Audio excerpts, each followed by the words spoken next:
हा हा साहेब फोन केलेला. कोण वैशाली? वैशाली हा तर जेव्हा मागे घेण्यासाठी पक्षाचा आदेश आहे कोणाला?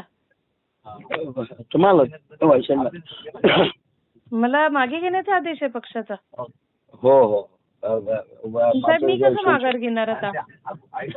मी तो आदेश आहे तो सांगतोय. काय गोष्टी आदेशावर मॅडम ऐकाव्या लागतात आपल्याला.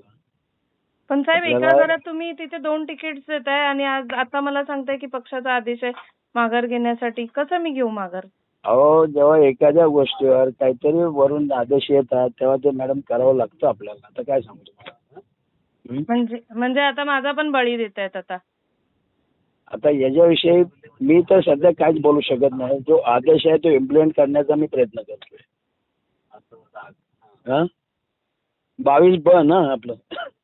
मी किरणशी बोलते एकदा. हा बोला 22 ना. हो हा बोलून द्या की. बघू आपण मागे पुढे काय करते. ठीक आहे. तात्या म्हटलं कसं माघार घेणार आता? मी एवढं प्रचार केलाय, एवढं सगळीकडे हे केलंय. आता पक्ष सांगतोय की तू माघार घे. मी कसा माघार घेऊ सांगा बरं?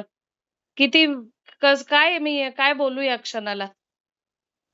तर एक बघा या क्षणाला मी तर काय बोलू शकतो जरा सांगा मला.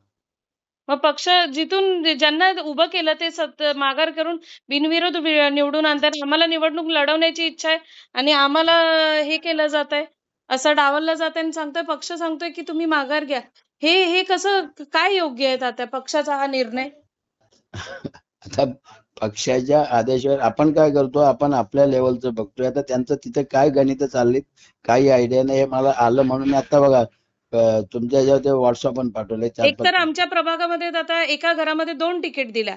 त्या जागेला मला द्यायचं होतं ना त्या तिकीट. मला तुम्ही फॉर्म पण भरून आला. माझा फॉर्म वैध ठरलाय. बरं या क्षणी आता मी काय बोलू शकतो सांगा. माझा फॉर्म वैध ठरलाय, सगळं झालंय, छाननी प्रक्रिया पूर्ण झालीये. एक काम करा, वरुण सरदेसाईंचा नंबर असेल तर त्यांच्याशी बोला.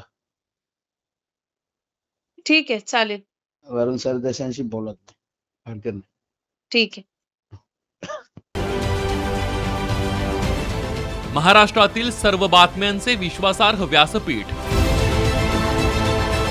सकाळच्या सर्व सोशल मीडिया प्लॅटफॉर्मला लाईक, फॉलो आणि सबस्क्राईब करा. तसंच सर्व नोटिफिकेशनसाठी बेल आयकॉन प्रेस करायला विसरू नका.